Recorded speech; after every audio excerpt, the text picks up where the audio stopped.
what made me want to take these majors because it was one of the only international majors where it used English as the main language.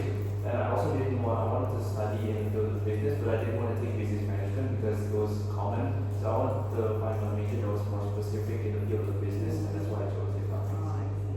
So were you an ECAS major back in high school? No, I was natural science major.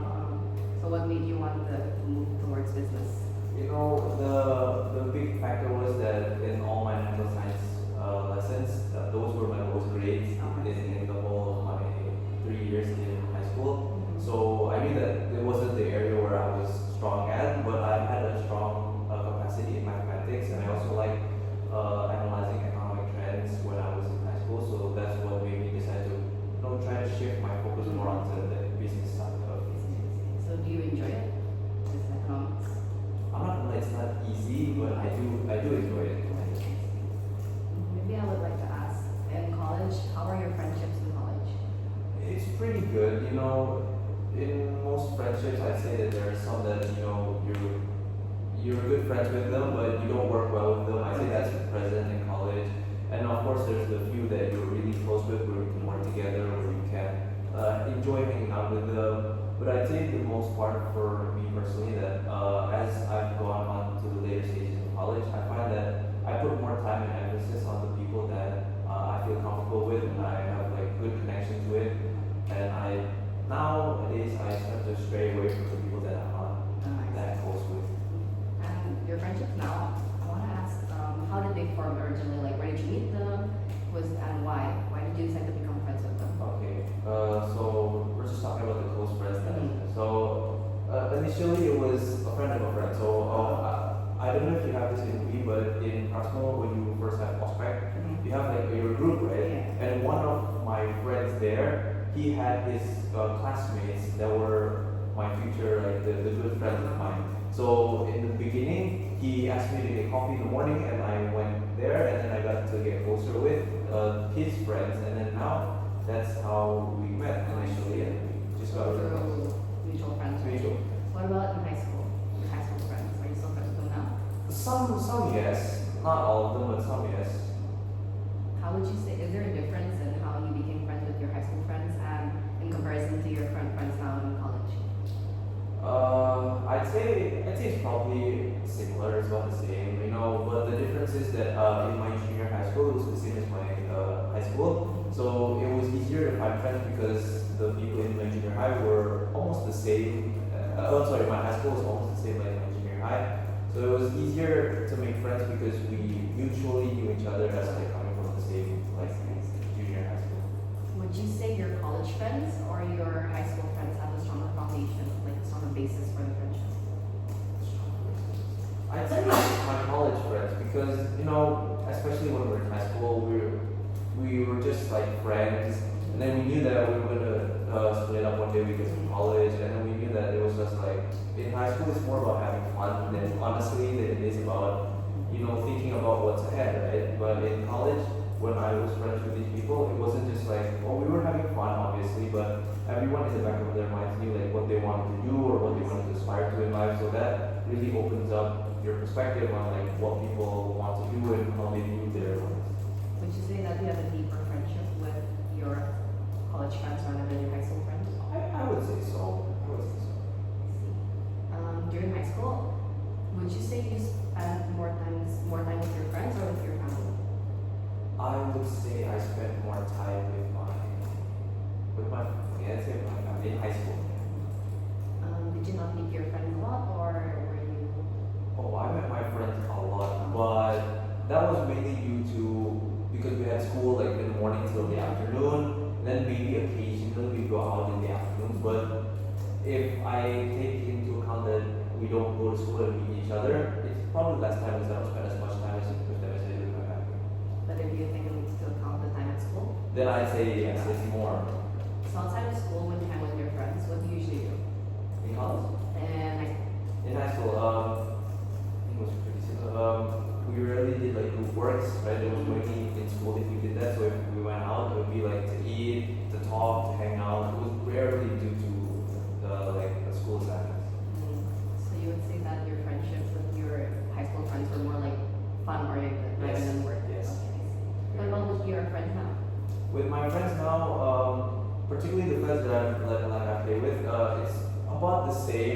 because we're different majors, right? So we don't have the same groups, we don't have the same lessons. So when I do meet with them, it's also more playful, like it's more fun oriented. But the fun is just a bit different now than what we used to do back then.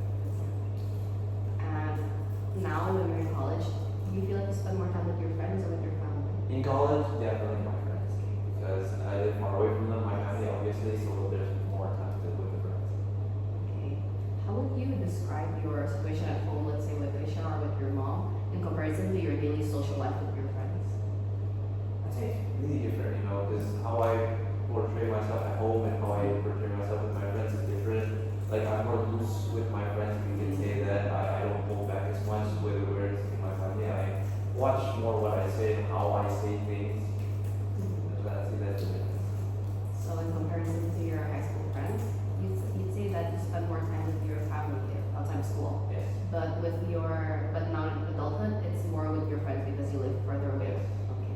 Are there any differences in the activities you do now with your friends rather than when you were in high school? Oh yes, very, very much so. When I was in high school, it was based on fun, like material fun maybe, like what made us happy at the moment, like fun random things. But in college, at least with my friends now, we started to like more activities that help better ourselves. So we realized that, you know, we're gonna graduate soon and we just don't want to leave college with the same experiences we had in high school.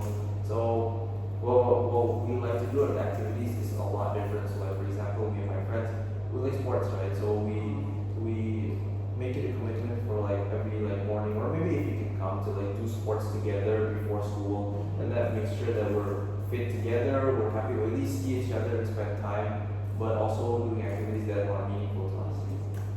So would you say that the dynamic between you and your college friends now and you and your high school friends are different? Very, very different. Awesome.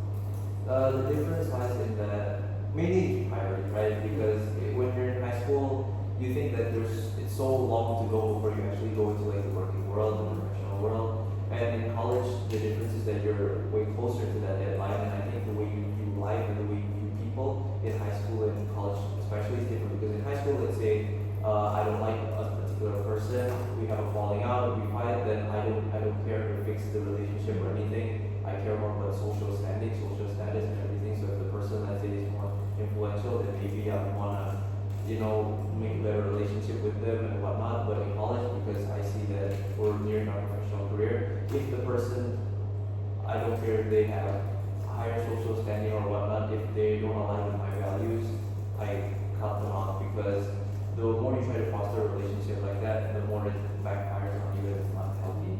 That the view is different. So would you say you're more mature now with your college friends? I'd say so.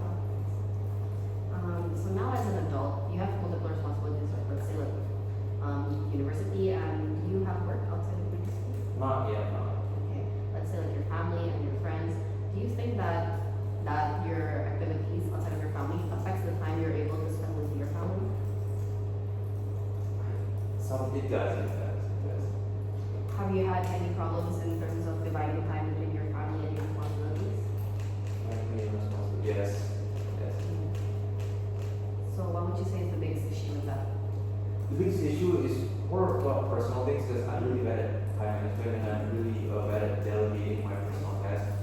So I have like really bad tunnel vision. So when I see that there's a task in front of me, that's what I focus on, and I rarely focus on things outside of that. So when I'm focusing on a particular task, I don't really focus on anything outside of that. So maybe sometimes causes that. Do you think that affects your relationship with you and your family now? I hope not. I don't think so. But how would you describe your relationship with your family now? See, it's really good, because I know that they know what I'm like, right? So especially family, they know what you're like, and they see that if I have a goal or something I want to achieve, they know that I'm really focused on it, and they don't try too much or tell me to back off as much. They really support me. But I guess it just falls on me to like do a better job. Okay, I see. So that was with family. What about with friends? Do you think that friends should have healthy boundaries? I think so, yeah. I think that in friendships there's certain boundaries that you, no matter how close you are, you can't really cross. What do you think are the most important healthy boundaries for you in friendships? One really important one for me, especially because I live with some of my friends in college, is space. Like, you know, when we live together, and I think from the outside looking in, you can say that, oh, you're probably just gonna play together like all the time. But it's really important to know that some people, they have a limit or like a social battery, you can say, to how much they can interact or how much they want to interact. So I think space and appreciating like somebody else's space if they want it is something that's really important. Did you communicate this boundary with your friends, with your housemates? With my housemates in particular, yes, because we knew that when we started living together, we knew that we were the type of people that, okay, if we wanted to like hang out, then we would be there, but we were people that sometimes have like enough or we just want peace and quiet, so we had to communicate that early on. How was that like communicating them? I personally was a bit scared at first before talking about it because, you know, it's not something easy because I didn't know how they would feel or react. But what's surprising was when we brought it up and as a discussion, like we're talking about house rules or like what we wanted from each other, it was really good because surprisingly all my friends felt the same way too. So from that discussion, from that point up until now, have you ever felt like they've crossed your boundaries, or have you ever felt uncomfortable or stressed in a friendship because of like boundary issues? For me personally, no. I feel like all the friends that are around me, they respect my boundaries, and I like to think that I respect theirs enough that if we cross the boundaries, I expect them to at least share it with me. So I I see. So there's never been a time where you crossed your boundaries yet. What about a time where you had to adjust, let's say, your boundaries to compromise with someone else's boundaries? I'd say, yeah, because when we're talking about energy matching or maybe like rules, you know, there's sometimes where you and another person doesn't match, right? So even though you want something, and then it doesn't mean that the other person or other people want it. So you kind of have to figure out the sweet spot between where it's something where you have to say directly to that person, or where it's something you can like, okay, like it's fine, I'll just do it next time, or I'll maneuver around what that person feels or wants. So this is based on a true experience. Yes. So in this experience, how did you and your friend address this and reach mutual understanding? If it was a problem that was small enough for us to evade, then I think that me and my housemates, we evade it because if it's something that's not significant enough for us to like say something, then I think we all steer clear of the problem. But if it came to a problem where it was like big enough, then we would occasionally have like meetings where we just hashed out all the problems that we had. So if there was a problem, that person would know like peacefully. So these are boundaries that you have with your friends in college. What about in high school? Do you feel like you have the same boundaries, or have they changed from high school? No, they changed because in high school, especially, there were times where like I didn't like people, but I was too scared maybe because like the people behind that person was like really like scary or tough, you know, those kinds of people, or the people who are like, if you made enemies with them, they would like crush you socially. So it was different because in high school I would have just like grit my teeth and bear with it. I wouldn't have said anything, and maybe if it got too far, then maybe I would have said something, but it's different from college, definitely. So what do you think is the main factor that caused you to be able to adjust your boundaries from high school to college now? I think the main thing was I did so much of that in high school, like gritting my teeth and bearing with it, that in college, or maybe even in high school, like at the later stages, I thought to myself that it was too much, even for me, like just to keep bearing with other people's problems, making them happy, like it was too much. And then I thought about it, and it's like no one was thinking about how I felt, so I might as well start thinking about how I feel other than how others feel.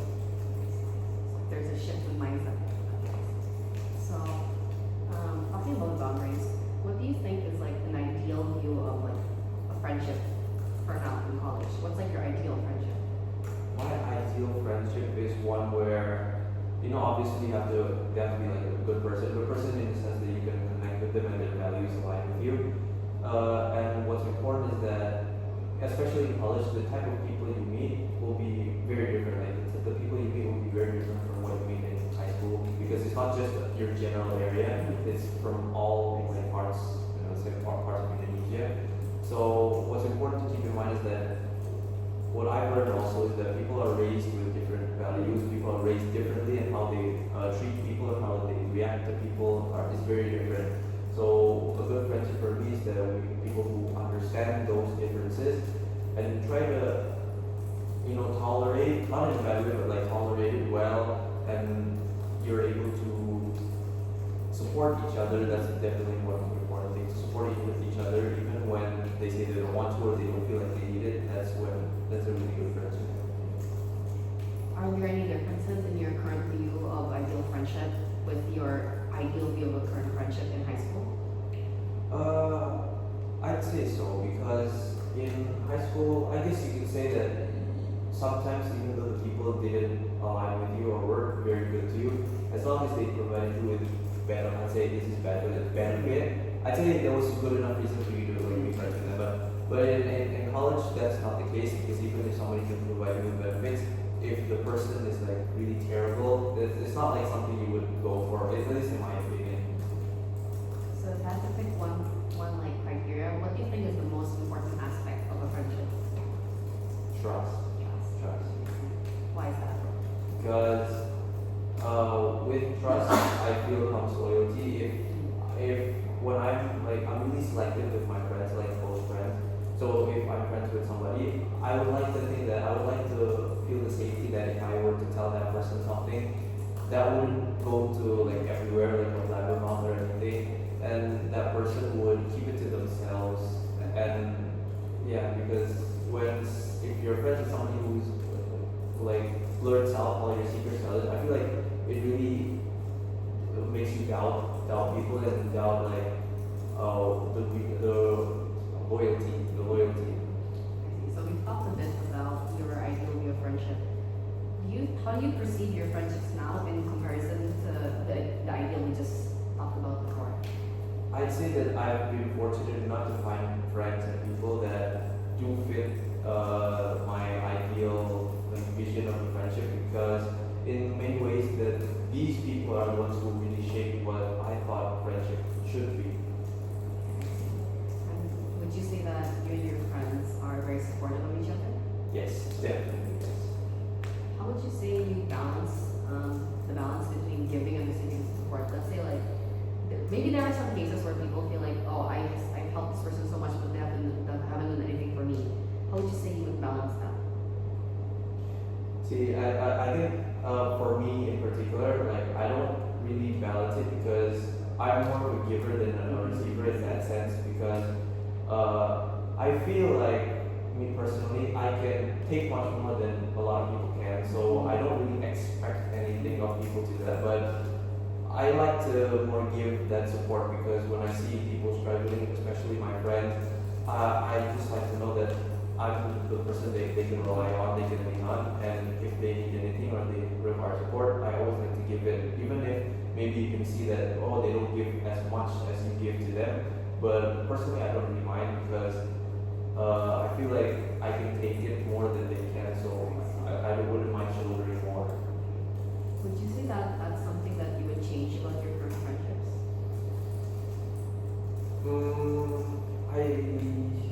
I don't think so for me personally. I think like the dynamic we have now is really good as it is, and it's not like I don't get any support from them. I do get support from them. I think it's a good balance now. I wouldn't change it. But if you could change, let's say one thing about your current friendships, what would it be? I think what I would change is that the openness, because me and all my friends, especially a lot of friendships in college, you tend to not open up. Even with me, with the people I'm really close with in college, there's still areas that we don't disclose to each other, that we don't like share. And maybe that's for personal reasons, like they really don't want to share it, but maybe if I could change it, it'd be like to change, like they could share more about that, so they don't have to keep hiding it or like keeping the pressure on themselves. So we talked about your friendships, and from what I see, your ideal friendships has changed between when you were in college and also in high school. So if you could create the perfect friendship right now, let's say using like criteria from, let's say before high school, even let's say middle school or elementary or SD and in college, if you could pick like a few ideas from those times in your life, how would you create the most ideal friendship? The ideal friendship for me would be people who are fun. Fun in a good way, fun that you can relate to, people who are honest with you, like even the harsh honesty is fine as long as the way they say it is like something that I can take, like not harsh but just truthful. And a friendship that's good is a friendship that's understanding, like we talked a lot about, because it's not just a one person show, it's a group, so it's not just your interest, it's everybody else's interest. And I think another one other than trust is loyalty, because of course, like if I have a circle of friends, they have each of them have their own circle of friends and other people they interact with, so it's not just us. So what I would say to a friendship is that they're loyal. It's in the sense that even though you have to go play with whoever you want, like the core group of friends is still here, and that you're always like not obligated, but like you're always one of us, and like just never forget that, like that loyalty. That's what I think is a good friendship. Do you have any friendships from now or even the past that have come that's closest to your ideal? Yeah, I'd say the closest ones are from my elementary school and my college school. Elementary and college, they're the closest ones. Is there a difference between those two? I think because the age gap is so different, there is obviously, in elementary, it's more just fun. It's really the fun friends, like but because we were so young, it's like the honesty really came through, because like, when you really didn't think of anything, if you didn't like somebody, if you had problems, you'd say it like to their face and not more than behind the back. So it was really good friendship that lasted until now for me. And in college, well, like I've already said, it's the exact same thing, but in a more mature way. Do you think that having this ideal view of friendship influences the way you let your friendships develop, let's say with new people or even your old friendships? Yes, especially now that I have like a criteria of what I want my friendship to be. It makes me view people differently, and just not look at them only like what they have to offer at the surface or who they are on the surface, but to see like who they are underneath, because the person who I want to be friends with or have long-term relationships with is like people who are not only like appealing on the outside, but on the inside, like they're like the values of pretty much like they align with mine. Do you think that having that ideal view and comparing it to your friendships is more of a positive or a negative thing? It can be negative, but I'd say positive. Negative in the way that if ideal means 100% and nothing in life is ever 100%, so you're never going to really meet somebody that fits your criteria 100%. So if you like make that as like your example of like what a friendship should be and just stick to that, you're probably not going to have very many friends, and that's bad if you just look at it like that. Positive in the way that I look at it is that you have like your list of criteria of what a good friendship should be. The person doesn't have to meet all of it. It just has to like meet some or maybe meet none, but like it's just a feeling thing for me. Has there ever been a time where these expectations led to conflicts in your friendships? I'd like to say for now not yet, as of now. So those expectations have never really like led you to think like, oh, I wish you were more like this, I wish you were more like that. Oh, if you phrase it like that, then never, because like I've said before, I do have my criteria, but even if people don't meet the criteria, that's not all there is to a person, so I kind of tend to look over that as well, like to see the person as they are. Okay, thank you so much for the answers. I think that's all the questions I have for today. Is there anything you feel that's important for me to know about this topic? I think that was a really good question. Okay. Do you think that there is some like word of advice you can give to me and maybe Krish, as we are also in the same like in college and we're also going to experience lots of friendships? Do you think that there's something important to know that you wish our past self would have known? The thing that if I could say to my old self would be this, like I've said it before in the interview, like try not to focus a lot on what other people think about you, especially in friendship. Like never sacrifice yourself that much for other people, and because think about it, like you are your own person and you are responsible for your own happiness, so put that first before prioritizing other people. And I believe firmly that if you do that, the people who you want to be in your life, that's who you will attract. Alright. Thank you so much. Is there anything else you